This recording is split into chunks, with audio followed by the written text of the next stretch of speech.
Quadratic equation, जिसमें सबसे पहले कुछ बेसिक्स बातें जान लें, है ना। उसमें सबसे पहले अपन पढ़ेंगे पॉलिनोमियल्स।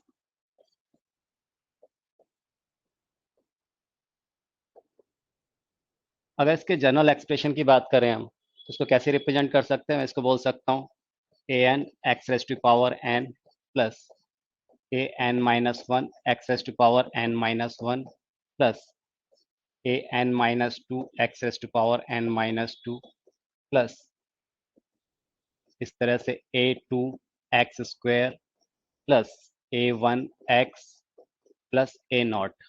एक जनरल एक्सप्रेशन हो गया किसी पॉलिनोमियल का। अब इसको क्या बोलेंगे कि अलजेब्रिक एक्सप्रेशन है। अब इसको पॉलिनोमियल होने के लिए जरूरी क्या है कि जो इसके एक्सपोनेंट्स हैं, जो एक्स की पावर्स हैं, है ना, वो क्या होना चाहिए? पॉजिटिव इंटीजर होना चाहिए, या ज्यादा अच्छा है कि मैं बोलूं कि नॉन नेगेटिव इंटीजर होना चाहिए, होल नंबर्स होना चाहिए। क्या बोला कि इसको अगर पॉलिनोमियल्स हमें बताना है कि ये पॉलिनोमियल्स होना चाहिए, उसके लिए क्या जरूरी है कि जो इसके एक्सपोनेंट्स है, जो एन है, वो कैसा होना चाहिए? नॉन नेगेटिव इंटीजर होना चाहिए, या फिर बोलें कि होल नंबर्स होना चाहिए। A one a two a three ये तो क्या कोई भी रियल नंबर हो सकते हैं। ठीक है, तो for polynomial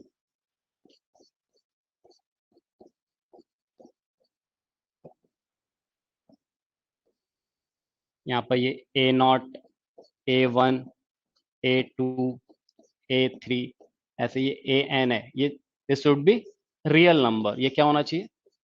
real number. Okay. और जो एक्सपोनेंट है एन, वो क्या होना चाहिए? हमेशा नॉन नेगेटिव इंटीजर। याद रखना मैं क्या बोल रहा हूँ, नॉन नेगेटिव इंटीजर। अगर मैं नॉन नेगेटिव इंटीजर बोल रहा हूँ, दैट मीन्स कि इसके अंदर क्या जीरो भी इंक्लूड है, या फिर इसको बोले हम होल नंबर।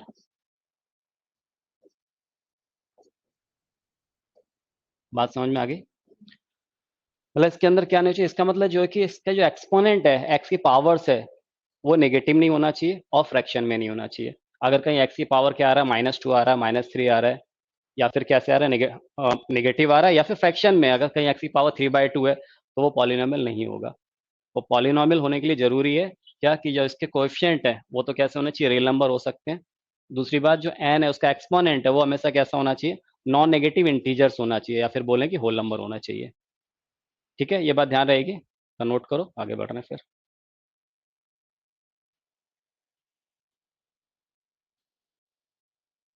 ठीक है, अब यहाँ पर एक चीज ध्यान रखो।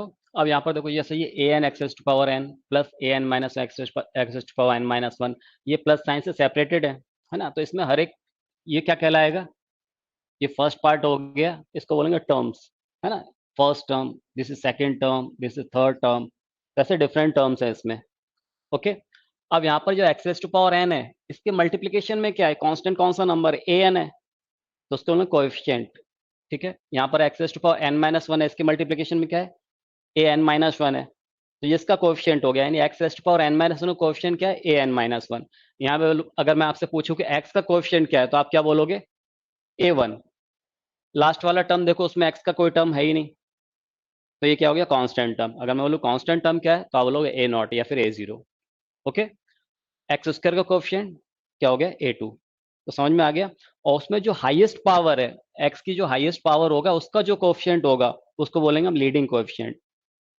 क्या बोला मैंने? जो एक्स की हाईएस्ट पावर होगी, हाईएस्ट एक्सपोनेंट होगा, उसका जो कोएफिशिएंट होगा, उसको बोलेंगे हम लीडिंग कोएफिशिएंट। जैसे यहाँ पर मान लो ये एन हाईएस्ट हाईएस्ट पावर है एक्स की, हाईएस्ट एक्सपोनेंट है, तो यहाँ पर ए एन को क्या बोलेंगे हम? Leading coefficient. ठीक है, याद रहेगा। तो यहाँ पर ए एन को बोलेंगे हम लीडिंग कोएफिशिएंट।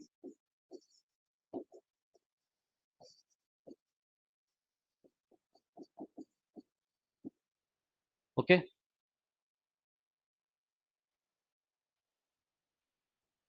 तो आप मुझे बताओ जरा, अगर मैं फॉर एग्जाम्पल बोलूँ आपको three x square plus five x plus seven, पहले तो आप ये बताओ कि ये पॉलिनोमियल है कि नहीं है। पॉलिनोमियल होने के लिए क्या जरूरी है कि एक तो जो उसके कोएफिशिएंट है वो रियल हो। कोएफिशिएंट से ज्यादा जरूरी कि जो एक्स का एक्सपोनेंट है, जो पावर है, वो हमेशा कैसी होनी चाहिए? नॉन नेगेटिव इंटीजर होना चाहिए। तो यहाँ पर टू है, यहाँ वन है। ठीक है, तो ये पॉलिनोमियल होगा। अब इसमें लीडिंग कोएफिशिएंट कौन सा हो गया? तो एक्स की हाईएस्ट पावर क्या है? यहाँ पर टू है। ठीक है ना, उसका जो कोएफिशिएंट होगा वो लीडिंग कोएफिशिएंट होगा, तो यहाँ पर इसका लीडिंग कोएफिशिएंट कितना है? थ्री है। और जिस टर्म की पावर, जिस टर्म का एक्सपोनेंट सबसे बड़ा होता है, हाईएस्ट होता है, ठीक है ना, उस पॉलिनोमियल की डिग्री डिफाइन होती है। डिग्री का मतलब हो गया सबसे जो हाईएस्ट एक्सपोनेंट होगा, सबसे बड़ा एक्सपोनेंट होगा, वो उस पॉलिनोमियल की क्या हो जाएगी, डिग्री हो जाएगी। तो यहाँ अगर मैं डिग्री की बात करूँ तो यहाँ पर इसकी डिग्री कितनी है, 2। इस केस में डिग्री कितनी है, 2। तो डिग्री समझ गया किससे डिफाइन होगी, हाईएस्ट एक्सपोनेंट से। उस जिस टर्म का भी एक्सपोनेंट सबसे बड़ा होगा वो उसकी क्या होगी, डिग्री होगी। तो यहाँ पर डिग्री कितनी होगी इसकी, 2। ठीक है, तो ये हो गया डिग्री। यहाँ पर डिग्री कितनी हो जाएगी, 2।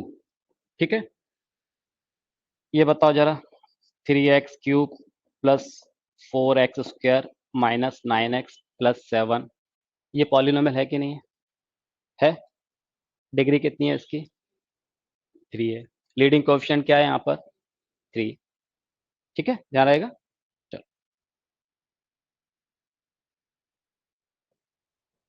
-5x⁴ plus 3x -2 plus 9x plus 4, यह है क्या पॉलिनोमियल? नहीं है पॉलिनोमियल। क्यों नहीं है? क्यों, यहाँ पर क्या हो रहा है, एक्स की यहाँ पर एक्सपोनेंट कितना आ रहा है, नेगेटिव हो जा रहा है, -2। ये पॉलिनोमियल नहीं होगा। इसी तरह से अगर मैं बोलूँ 4x⁻³ plus 5x² minus 9x⁴ plus 7x, है पॉलिनोमियल ये? ठीक है, क्या है इसकी डिग्री, डिग्री 4 है। इसमें हाईएस्ट एक्सपोनेंट कहाँ से रिप्रेजेंट हो रहा है, यहाँ से। ठीक है ना, तो इसकी डिग्री कितनी हो गई, 4 हो गया। लीडिंग कोएफिशिएंट क्या है, -9। किससे डिफाइन होगा, इस वाले टर्म से डिफाइन होगा, x⁴, क्योंकि इसकी डिग्री कितनी है, 4, और उसका जो कोएफिशिएंट होगा वो क्या होगा, लीडिंग कोएफिशिएंट। यहाँ पर कितना है, -9। ठीक, 5x³ minus 7x² minus 3/x plus 4, है क्या ये पॉलिनोमियल? नहीं है। क्यों नहीं है? क्योंकि यहाँ पर देखो 3/x है, ये ऊपर जाएगा तो x⁻1 हो जाएगा, तो x की पावर नेगेटिव हो गई, तो ये पॉलिनोमियल नहीं है। ठीक है ना, तो ये पॉलिनोमियल नहीं है, ये भी पॉलिनोमियल नहीं है, ये पॉलिनोमियल था हमारा। ठीक है, इसी तरह से 9x⁴ minus 3x³ plus 7x minus 8x⁻², बोलो। नहीं है, क्योंकि यहाँ पर क्या हो गया, नेगेटिव हो गई। ठीक है, यहाँ पर x का क्या नेगेटिव हो गया, -7x³ प्लस √3x प्लस 9, है क्या पॉलिनोमियल? नहीं होगा। क्यों? क्योंकि यहाँ पर क्या आ रहा है, रूट एक्स जो है रूट के अंदर आ गया है। ठीक है ना, एक्स क्या रूट के अंदर है, यानी एक्स की रेस्ट पावर कितना हो जाएगा, 1/2 हो जाएगा, इसीलिए पॉलिनोमियल नहीं होगा। ठीक है ना, ये बताओ, 4x³ plus 3/x⁻² plus 7x minus 9, होगा ये पॉलिनोमियल। यहाँ पर क्या, एक्स की पावर -2 है, ये ऊपर जाएगा तो x⁻+2 हो जाएगा। ठीक है ना, तो ये पॉलिनोमियल है, और इसकी डिग्री कितना है, डिग्री 3 है। लीडिंग कोएफिशिएंट कितना है, 4 है। ठीक है ना, तो ये पॉलिनोमियल है जिसकी डिग्री कितनी है, डिग्री 3 है यहाँ पर। ठीक, ये बताओ, 4x³ plus √3x² plus 7x plus 9, होगा पॉलिनोमियल? यस, पॉलिनोमियल है। ठीक है ना, क्योंकि जो कोएफिशिएंट है वो कैसे हैं, वो तो कुछ भी उस रूट में भी हो सकते हैं, रियल होना चाहिए, रियल है वो, कोई दिक्कत नहीं है। एक्सपोनेंट हमेशा देखना है कि नॉन नेगेटिव होना चाहिए। तो ठीक है, तो ये पॉलिनोमियल है, उसकी डिग्री कितनी हो जाएगी, डिग्री हो जाएगी 3। ठीक है, -7x³ प्लस 5x⁻³ माइनस 4, ये पॉलिनोमियल नहीं होगा, क्योंकि यहाँ पर एक्सपोनेंट कैसा हो गया, फ्रैक्शन में आ रहा है 3/2, तो ये पॉलिनोमियल नहीं है। एक और बताओ, 4x³ minus 3x² minus 5/x⁻1 plus 7, वही हो जाएगा ये पॉलिनोमियल, क्योंकि यहाँ x की पावर -1 ऊपर जाके x की पावर +1 हो जाएगा। डिग्री कितनी है इसकी, है ना? ठीक है, तो ये पॉलिनोमियल है, और उसकी डिग्री कितनी है, 3। अब सुनो, ठीक है, तब कोई कंफ्यूजन? मैंने आपसे बोला 4x⁴ plus 3x³ plus 7x plus 9। अगर मैं आपसे बोलूँ इसकी डिग्री कितनी है, कितनी है? 4 है। बड़े आराम से आपने बता दिया कि हाँ भाई इसकी डिग्री तो कितनी है ना, डिग्री इसकी कितनी है, 4 है। ठीक है, आप मुझे ये बोलो, ये बताओ कि अगर मैं आपसे बोलूँ 3 raised to power 5, पहले तो बताओ ये पॉलिनोमियल है कि नहीं है? पॉलिनोमियल है कि नहीं है, बोलो। केवल 3 raised to power 5 तो है पॉलिनोमियल, ठीक है ना। एक टर्म है तो क्या होगा, एक टर्म तो हो सकता है ना, पॉलिनोमियल तो सारी कंडीशन को तो फुलफिल कर रहा है, तो पॉलिनोमियल है। और उसकी डिग्री क्या है? इसकी डिग्री है 5। ठीक है, इसकी डिग्री कितनी बताया आपने? 5।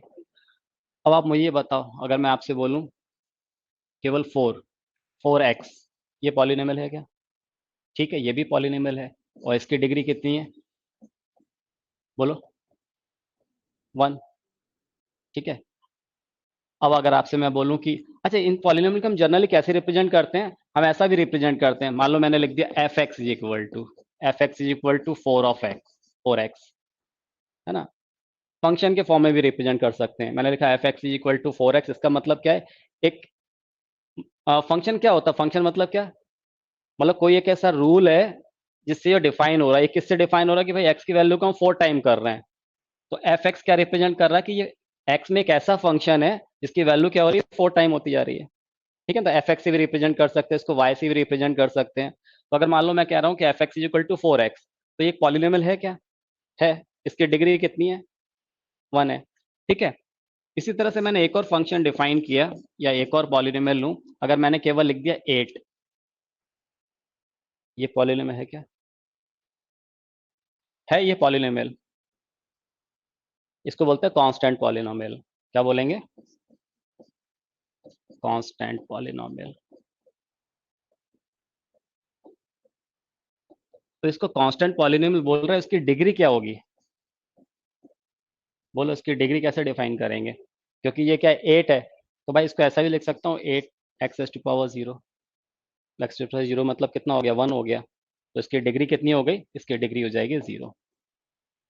ठीक है, तो कोई भी कांस्टेंट पॉलिनोमियल है तो उसकी डिग्री कितनी होगी, 0। मैंने आपसे बोला -5, ये भी एक कांस्टेंट पॉलिनोमियल है, इसकी डिग्री कितने, 0। मैंने बोला 8, ये भी 0। मैंने बोला 1/2, ये पॉलिनोमियल है क्या? ये भी है, इसकी भी डिग्री कितनी होगी, 0। तो सबकी डिग्री कितनी हो जाएगी, 0।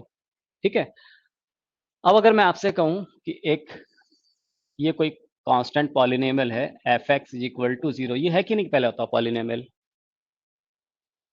बोलिए। f(x) = 0, ये पॉलिनोमियल होगा कि नहीं होगा?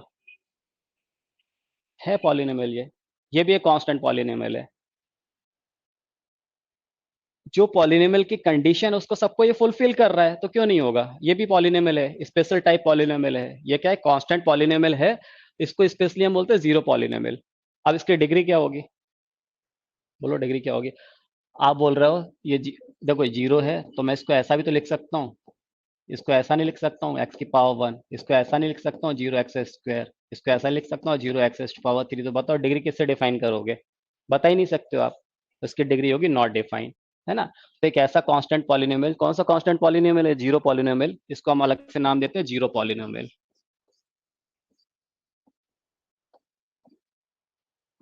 ठीक है ना, जीरो पॉलिनोमियल। और इसकी डिग्री क्या होगी, इसकी डिग्री नॉट डिफाइन। तो ये ध्यान रखना आप, इसकी डिग्री डिफाइन नहीं होगी। क्यों नहीं होगी वो आपको समझ में आ गया। तो याद रखना, जीरो पॉलिनोमियल की डिग्री डिफाइन नहीं होती है ना। कांस्टेंट पॉलिनोमियल की डिग्री जीरो होगी, लेकिन जीरो पॉलिनोमियल की डिग्री नॉट डिफाइन।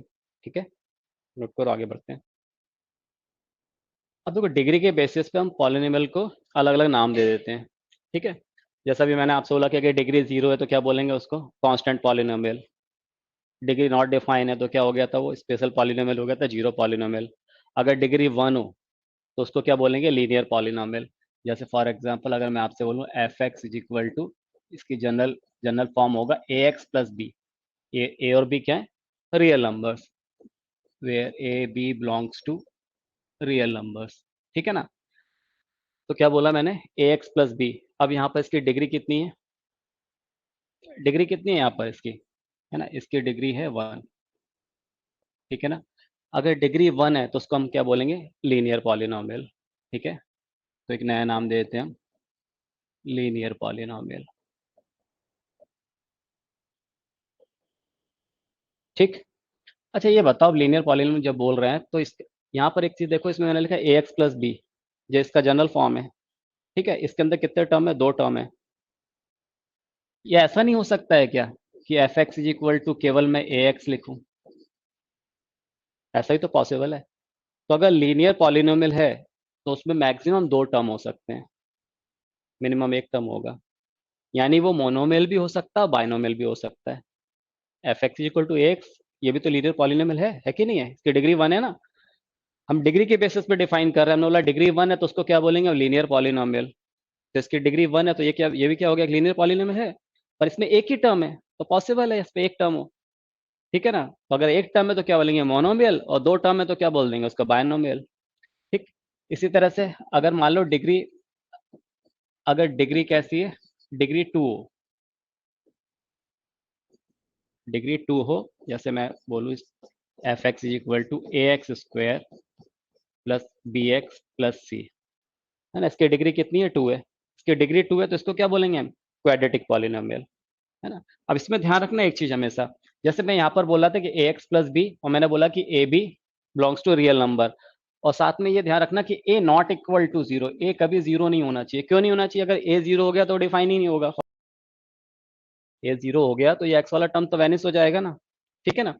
इसी तरह से अगर मैं बोला a x square plus b x plus c, तो यहाँ पर याद रखना कि क्या, कि a not equal to zero, a zero नहीं होना चाहिए, क्योंकि ए जीरो अगर हो गया तो क्वाड्रेटिक कहीं नहीं जाएगी इक्वेशन, ठीक है ना। और साथ में ये ए बी सी क्या थे, हमने किससे डिफाइन किया था, a b c should be real number. इसकी डिग्री 2 है तो इसीलिए इसको क्या बोलेंगे, क्या नाम देंगे इसको, क्वाड्रेटिक पॉलिनोमियल,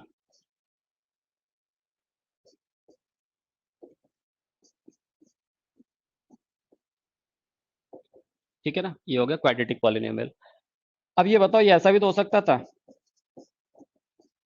इसमें 3 टर्म दिख रहा है मैक्सिमम, अगर मैं केवल इसको ए एक्स स्क्वायर लिखूं तो क्या हो गया, मोनोमियल। ये भी तो क्वाड्रेटिक है, डिग्री 2 है तो ये मोनोमियल हो गया। या फिर मैं इसको ऐसा भी तो लिख सकता था, f x is equal to, ये ऐसा भी पॉसिबल है, a x square plus b x.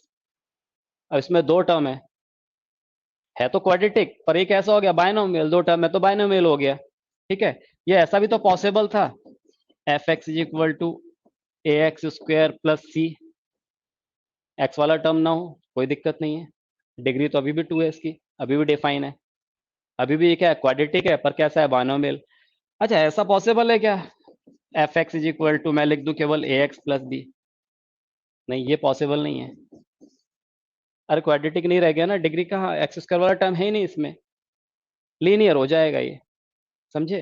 तो अगर कोई लीनियर पॉलिनोमियल है तो उसमें क्या होगा, मैक्सिमम कितने हो सकते हैं, 2 टर्म हो सकते हैं, मोनोमियल बाइनोमियल दोनों हो सकता है। अगर कोई क्वाड्रेटिक पॉलिनोमियल है तो उसमें मैक्सिमम 3 टर्म हो सकते हैं, वो मोनोमियल भी हो सकता है, बाइनोमियल भी हो सकता है, ट्राइनोमियल भी हो सकता है, ठीक है। अब देखो, अगर डिग्री 3 हो, ठीक है ना, तो उसका जनरल फॉर्म क्या हो सकता है, f x is equal to a x cube plus b x square plus c x plus d, ये इसका जनरल फॉर्म हो जाएगा, ठीक है। डिग्री 3 है। अब यहाँ भी ये ध्यान रखना, a not equal to zero and a b c d belongs to a real number, ठीक। अब मैंने बोला क्या, जनरल फॉर्म क्या होगा, a x cube plus b x square plus c x plus d, इसको क्या नाम देंगे, क्यूबिक पॉलिनोमियल,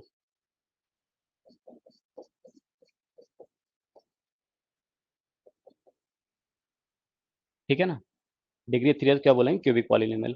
अब आप समझ गए होगे कि अगर कोई क्यूबिक पॉलिनोमियल है तो उसमें मैक्सिमम कितने टर्म होंगे, 4 टर्म्स होंगे, एक टर्म भी हो सकता है, क्यूबिक वाला टर्म जरूर होना चाहिए, जिसकी, है ना, एक्सपोनेंट जिसका 3 हो वो टर्म जरूर होना चाहिए।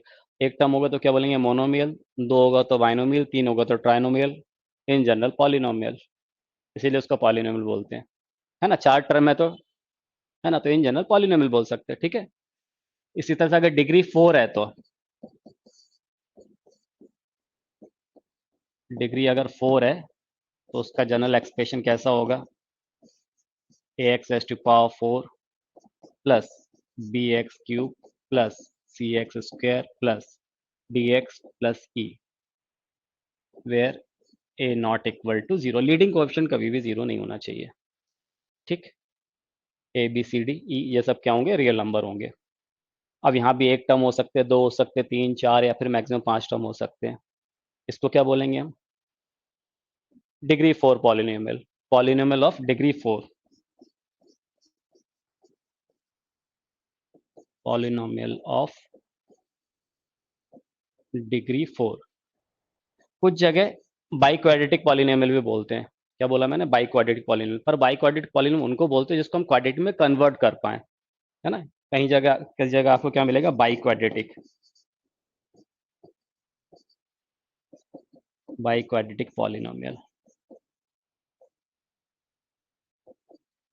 पर जनरली बाइक्वाड्रेटिक पॉलिनोमियल उनको बोलते हैं ऐसे डिग्री 4 वाले पॉलिनोमियल जिसको हम डिग्री 2 में कन्वर्ट कर सकें। जैसे फॉर एग्जांपल अगर मैं आपसे बोलूं f x is equal to x race to power 4 minus 3x² plus 5। ठीक है ना। अगर मैं यहाँ पर एक्स स्क्वायर को क्या बोल दूं, सपोज मैं कोई नया वेरिएबल टी एज्यूम कर लेता हूँ।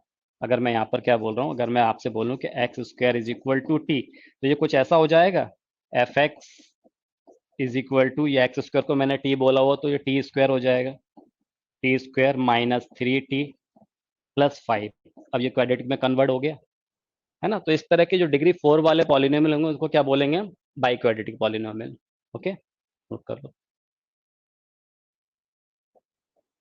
Value of a polynomial.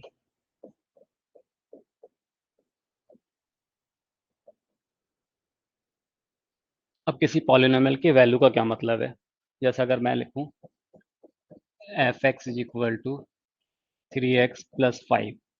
ठीक है, अगर मैं आपसे बोलूं कि अगर मैं यहाँ पर x की जगह 1 पुट करूं तो उसकी वैल्यू क्या हो जाएगी, तो आप बोलोगे x की जगह 1 पुट करना है, तो जहाँ x था उसकी जगह मैंने 1 रखा, f1 is equal to 3 into 1 plus 5, कितना आ गया ये 8। इसका मतलब x इज इक्वल टू 1 पे इस फंक्शन की वैल्यू क्या है, इस पॉलिनोमियल की वैल्यू कितनी, 8। तो इसकी वैल्यू हो गई है। अगर मैं आपसे बोलूँ कि f माइनस 2 की वैल्यू बताओ, यानी x की जगह क्या पुट करना है आपको, -2 प्लस 5, तो कितना आ गया बोलो, -6 प्लस 5 दैट इज -1। यानी x इक्वल टू -2 पर फंक्शन की वैल्यू कितनी हो जा रही, -1 हो जा रही, तो इसकी वैल्यू हो गई। ठीक है, इसी तरह से एक अगर कोई फंक्शन में ये ले लूं x square minus 5x plus 6, अगर मैं आपसे बोलता हूँ कि भाई इसमें f2 पर इसकी वैल्यू बताओ, तो आप इसमें 2 पुट करो, तो 2 पुट किया तो कितना आ गया ये 2 स्क्वायर माइनस 5 इंटू 2 प्लस 6, बोलो कितना आ गया 4 माइनस 10 प्लस 6 दैट इज 0। ठीक है, आपने 2 पुट किया तो इस फंक्शन की वैल्यू कितनी आ रही है, 0। इस पॉलिनोमियल की वैल्यू कितनी आ रही है, 0। तो कोई भी x की ऐसी वैल्यू जो पुट करने से क्या मिल जाए, हमें 0 मिले, उस फंक्शन की वैल्यू 0 मिल रहा हो, उसको बोलते हैं जीरोज ऑफ पॉलिनोमियल। क्या बोलते हैं, जीरोज ऑफ पॉलिनोमियल। ठीक है, यहाँ पर अगर मैं आपसे 3 पे बात करूँ, आप 3 रखो x की जगह, तो आप बोलोगे 3 स्क्वायर माइनस 5 इंटू 3 प्लस 6, तो 3 स्क्वायर कितना हो गया 9, 5 3 15 प्लस 6, यहाँ भी कितना आ रहा है 0 आ गया। ठीक है ना। तो 2 पुट करने पे, 3 पुट करने पे हमें क्या मिल रहा है, 0 मिल रहा है। ठीक है, तो इन इस वैल्यूज को 2 और 3 को इस पॉलिनोमियल के लिए इसके क्या होंगे, जीरोज होंगे, जीरोज, या फिर हम क्या बोल सकते हैं, रूट्स भी बोलते हैं। जनरली जीरोज किसी पॉलिनोमियल एक्सप्रेशन, एल्जेब्रिक एक्सप्रेशन के लिए यूज करते हैं, और रूट्स इक्वेशंस के लिए यूज करते हैं, और दोनों का मतलब वही निकलता है। बात समझे। अगर मैं आपसे बोलूंगा कि इस वाले जो एल्जेब्रिक एक्सप्रेशन है इसके जीरोस क्या होंगे, जीरोस का मतलब वो वैल्यू जिसके ऊपर इसकी वैल्यू कैसी हो जाए, टोटल 0 हो जाए। एक्स की वो वैल्यू जिसपे इस फंक्शन की वैल्यू 0 हो जाए, वो उसके क्या होंगे, जीरोज होंगे। तो इसके जीरोस क्या हो गए, 2 और 3। आपने 2 पुट किया तो इसकी वैल्यू 0 आ रही, 3 पुट किया तो 0 आ रही है। अगर ये इक्वेशन होती है, अगर ये क्या होता, अगर मैं बोलता x square minus 5x plus 6 is equal to 0, तो एक इक्वेशन बन जाती।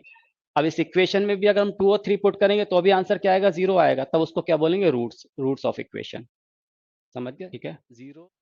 सबसे पहले मेथड की बात कर रहा हूँ, किसी भी क्वाड्रेटिक इक्वेशन को सॉल्व करने की कौन कौन सी मेथड होती है, एक तो फैक्टराइजेशन मेथड,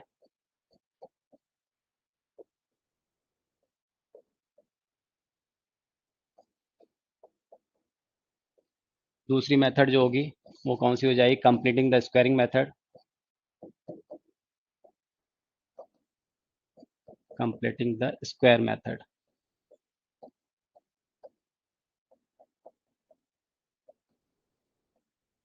और जो थर्ड है वो हो जाएगी हमें श्रीधर आचार्य formula.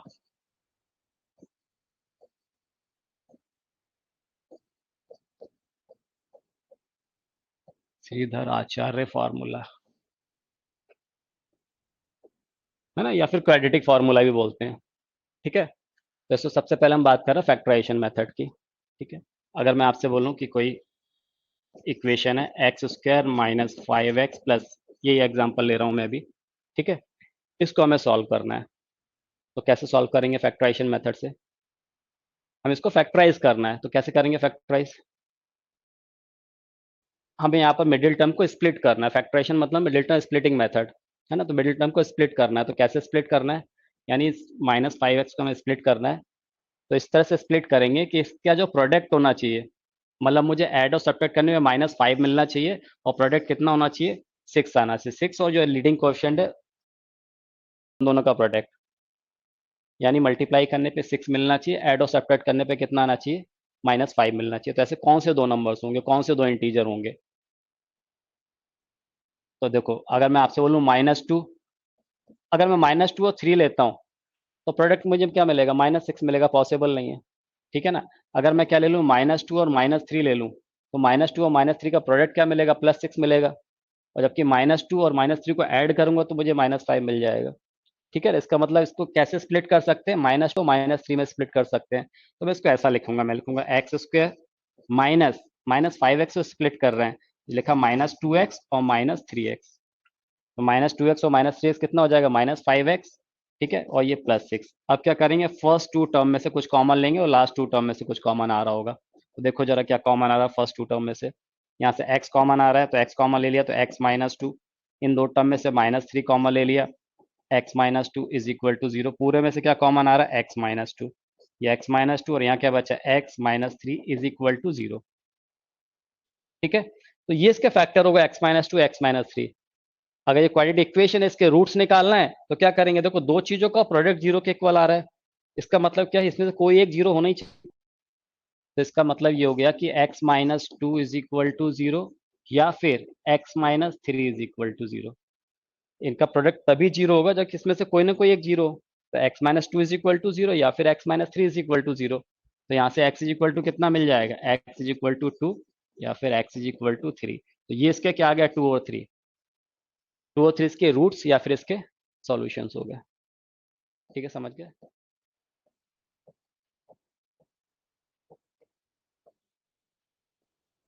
8x square -22x -21 is equal to 0, करो जरा इसको सॉल्व। अब देखो कैसे सॉल्व करेंगे, यहाँ पर हमें क्या करना है, मिल्टन को स्प्लिट करना है, फैक्टराइजेशन मेथड से कर रहे हैं हम इसको, तो इसको स्प्लिट करना -22x को। मैंने क्या बोला कि ऐड और सब्ट्रैक्ट करने पे क्या मिलना चाहिए, -22 मिलना चाहिए, और मल्टीप्लाई करने पे क्या मिलना चाहिए, इनका इनका प्रोडक्ट आना चाहिए मल्टीप्लाई करने पे, 8 × 21, ये ध्यान रखना माइनस में है। अगर कभी समझ में ना आए तो इनको क्या करना चाहिए, फैक्टराइज करके देख लेना चाहिए। मान लो अभी मुझे नहीं समझ में आ रहा है, तो मैंने क्या बोला, प्रोडक्ट कितना आना चाहिए, 8 और 21 आना चाहिए, तो 8 और 21 ये इसका प्रोडक्ट आना चाहिए। ठीक है, अब क्या करो, आप इसको फैक्टराइज कर लो, 8 को आप क्या लिख सकते हो, 2 × 2 × 2, और 21 को क्या लिख सकते हो, 3 × 7। अब इसमें से दो ऐसे पेयर चूज करो जिसको मल्टीप्लाई करने से मुझे 8 × 21 का जो प्रोडक्ट आ रहा है वो मिल जाए, कितना आ रहा है, 168, या तो 168 प्रोडक्ट आ जाए और साथ साथ में क्या आ जाए, उसको ऐड या सब्ट्रैक्ट करने से -22 आ जाए। तो देखो जरा क्या बन सकता है, बोलो कौन सी चीज आ जाएंगी, 7 × 2 = 14, 2 × 28, अगर मान लो मैं यहाँ से 2 2 और 7 ले लूँ, तो 7 × 2 = 14, 2 × 28 और 3 × 2 = 6, 28 और 6, 28 - 6, 28 और 6, अगर 28 में 6 माइनस करूंगा तो मुझे 22 मिल जाएगा, लेकिन ध्यान ये रखना है कि 22 नेगेटिव होना चाहिए। ठीक है, तो इसीलिए मैं 28 को नेगेटिव लूंगा और इसको प्लस ले लूंगा, पॉजिटिव ले लूंगा 6 को, तो -28 + 6 तो -22 मिल जाएगा, और क्योंकि इसका प्रोडक्ट मुझे नेगेटिव चाहिए था तो कोई एक नेगेटिव होना चाहिए, तो ये नेगेटिव हो गया, तो -28 × 6 करेंगे तो मुझे कितना मिल जाएगा, बोलो, 168। ठीक है, तो उसको कैसे रिजॉल्व कर लेंगे, 8x² माइनस, बोलो कितना आ जाएगा, 8x plus 6x minus 21 is equal to 0। First two term में से क्या कॉमन आएगा और सेकंड टू टर्म में से क्या कॉमन आएगा, बोलो फर्स्ट टू टर्म में से क्या कॉमन आ रहा है, 4x, तो ये 4x आपने कॉमन ले लिया। जब 4x कॉमन लिया तो यहाँ क्या बचा, 2x माइनस 7। इन दो टर्म में से क्या कॉमन आ रहा है, +3, तो यहाँ क्या बचेगा, 2x minus 7 is equal to 0। अब देखो यहाँ भी 2x माइनस 7 है, यहाँ भी 2x माइनस 7 है, तो 2x माइनस 7 पूरे में से कॉमन आ जाएगा। यहाँ क्या बचेगा, 4x plus 3 is equal to 0। अब क्योंकि दोनों का प्रोडक्ट जीरो के इक्वल है, इसका मतलब 2x minus 7 is equal to 0, या फिर क्या होना चाहिए, 4x plus 3 is equal to 0। तो यहाँ से क्या आ जाएगा, x इज इक्वल टू 7/2 या फिर x इज इक्वल टू -3/4। ये इसके क्या हो गए, रूट्स या फिर सॉल्यूशंस हो गए। चीजों को ना ऑब्जर्व करते हो चलिए। अब यहाँ पर एक चीज देखो जरा ध्यान से आप, जब आपने ये समझ लिया कि इसको किन दो टर्म से मुझे फैक्टराइज करना है, मिडिल टर्म को कैसे स्प्लिट करना है, आपको अगर इतना समझ में आया कि भाई मुझे -28 और +6 लेना था, तो आंसर आपके यहीं आ गए, इन स्टेप की जरूरत भी नहीं है। अगर मुझे इसके जीरोस निकालना है, रूट्स निकालना है, सॉल्यूशन निकालना है, ठीक है ना, अगर मुझे क्या बताना था, इसके सॉल्यूशंस बताना था या इसके रूट्स बताना था, तो आप इसी स्टेप के बाद आप आंसर कर सकते हो। आपने इसको फैक्टराइज कर लिया था, -28 और 6। जब आपने देख लिया कि -28 और 6 इसके क्या बन गए, फैक्टर बन गए, अगर मुझे क्या करना है, अगर रूट्स निकालना है, जब आपने इतना डिसाइड कर लिया कि भाई -28 और 6 लेना है मुझे, ठीक है ना, तो सीधे सीधे आप आंसर क्या करोगे, इनके साइन चेंज कर दो। -28 है, अगर मुझे सॉल्यूशन बताना है तो इसके रूट्स बताना है तो क्या करेंगे, -28 है, इसको आप लिख दो +28। ठीक है, कर दिया आपने, इसके साइन चेंज कर दिया। +6 था, इसको आपने कर दिया -6 कर दिया। और उसका जो लीडिंग कोएफिशिएंट था उससे आप डिवाइड कर दो। लीडिंग कोएफिशिएंट कितना था, 8 था, तो इसको आप 8 से डिवाइड कर दो दोनों टर्म को। इसको भी 8 से डिवाइड कर दिया, इसको भी 8 से डिवाइड कर दिया। 28/8 कितना आ गया, 4 से कैंसिल हो जाएगा। 7/2 यहाँ पर कितना आएगा, ये किससे कैंसिल हो रहा है, 2 से, तो कितना आ गया, -3/4। क्या आंसर आ रहा था हमारा, 7/2 -3/4। ये आपके आंसर मिल गए। समझ में आया क्या किया आपने, जब आप ये डिसाइड कर चुके थे कि मिडिल टर्म को कैसे स्प्लिट करना, -28/6 में उसके साइन चेंज करना है और जो लीडिंग क्वेश्चन है उसको डिवाइड कर देना उससे बस। तो 28/7 और -6 अपॉन, सॉरी 8 था ना, तो 28/8 और -6/8 उसको सिंप्लीफाई कर दिया, वही आपका आंसर है। यानी इसके रूट्स क्या हो गए, 7/2 और -3/4। मिडिल टर्म को स्प्लिट करना है हमें, ठीक है ना, तो एड ऑफ सब्ट्रैक्ट करने में -3 आना चाहिए, मल्टीप्लाई करने पे कितना आना चाहिए, 9 इंटू -2 आना चाहिए। 9 इंटू 2 18 -18 आना चाहिए। नहीं समझ में आया करे, मैंने बोला 9 इंटू 2, याद रखना विथ माइनस साइन है ना, ये आना चाहिए। तो इसके फैक्टर कर लिया करो, ये 9 के फैक्टर करोगे तो 3 इंटू 3, और ये कितना आ गया 2। अब इनमें से कोई दो ऐसे पेयर बना लो, है ना, दो ऐसे नंबर्स लेना जिसको ऐड करने से कितना ऐड है, सब्ट्रैक्ट करने से -3 आया, तो क्या हो जाएगा, दिख ही रहा है वो, 3 2 जा 6 और 3 आ गया। डायरेक्ट भी सोच सकते थे आप, तो 6 और 3 हो गए। तो 6 और 3 तो हो गए, मेरे को तो ये पता पड़ गया कि एक 6 और एक 3 है। ठीक है, पर कौन सा पॉजिटिव लेंगे कौन सा नेगेटिव, क्योंकि ये कैसा आ रहा है, नेगेटिव चाहिए मुझे। तो 6 -3 करोगे तो कैसा मिल जाएगा, मुझे पॉजिटिव मिलेगा, तो मुझे -6 + 3 लेना पड़ेगा। ठीक है, तो एक -6 और +3, तो -6 + 3 करेंगे तो -3 मिल जाएगा, मल्टीप्लाई करेंगे तो -18 मिल जाएगा। ठीक है, तो क्या करेंगे, 9x² -6x + 3x -2 is equal to 0। ठीक है, फर्स्ट टू टर्म में से देखो क्या कॉमन आ रहा है, लास्ट टू टर्म में से क्या कॉमन आ रहा है। फर्स्ट टू टर्म में से 3x, ये आपने कॉमन ले लिया, यहाँ आ जाएगा 3x -2, प्लस इसमें से क्या कॉमन आ रहा है, कुछ नहीं, तो 1 दिख रहा है यहाँ पर।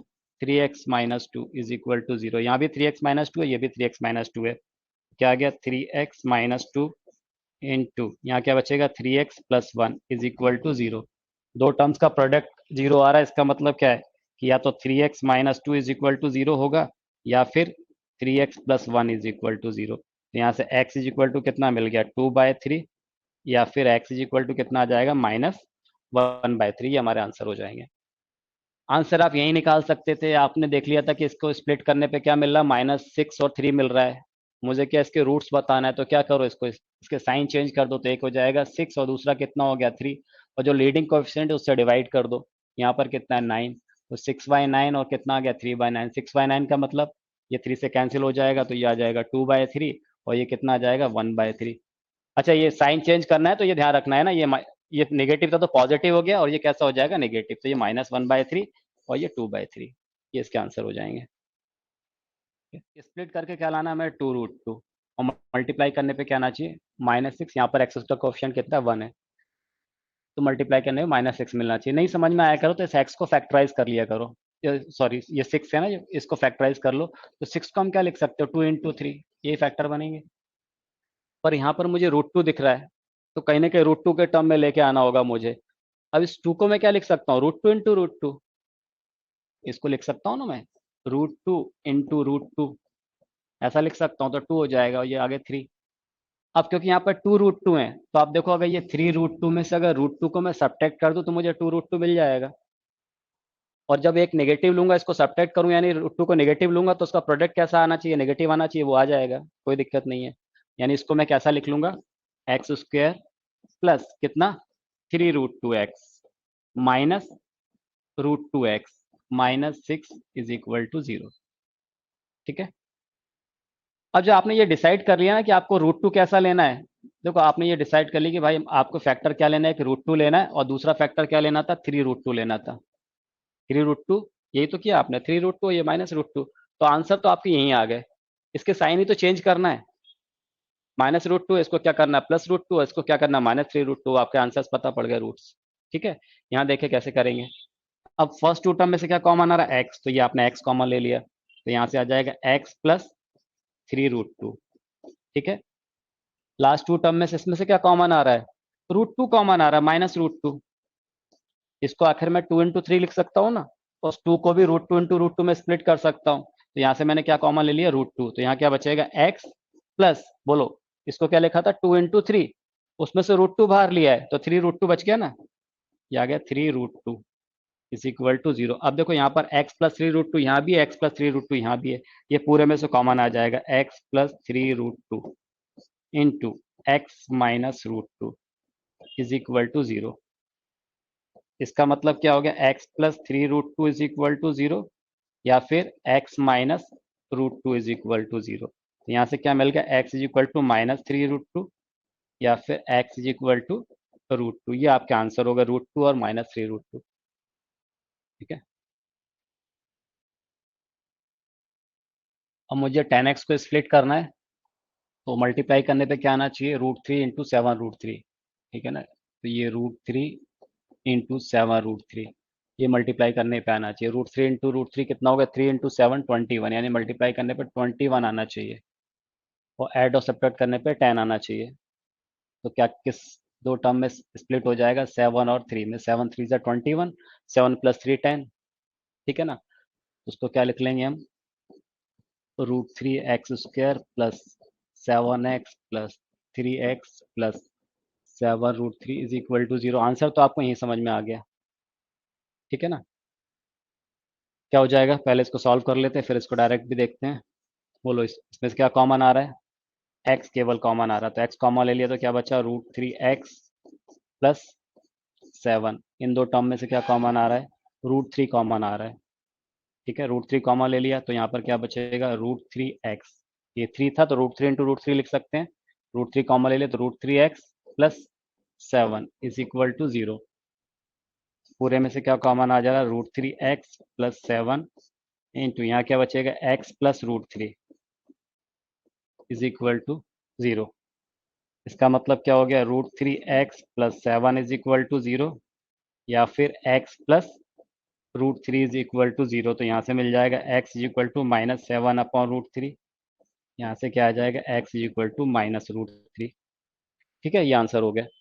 डायरेक्ट आंसर देना होता तो हमें मालूम था क्या, इसके स्प्लिट करने पे क्या मिल रहा है, 7 और 3, इसके साइन चेंज कर देंगे तो -7, और ये आ गया -3, और लीडिंग कोएफिशिएंट कितना है हमारे पास, √3 है, तो √3 से डिवाइड कर दो इसको, ये √3 से आपने डिवाइड कर दिया। ठीक है, तो ये एक आंसर तो हो गया -7/√3।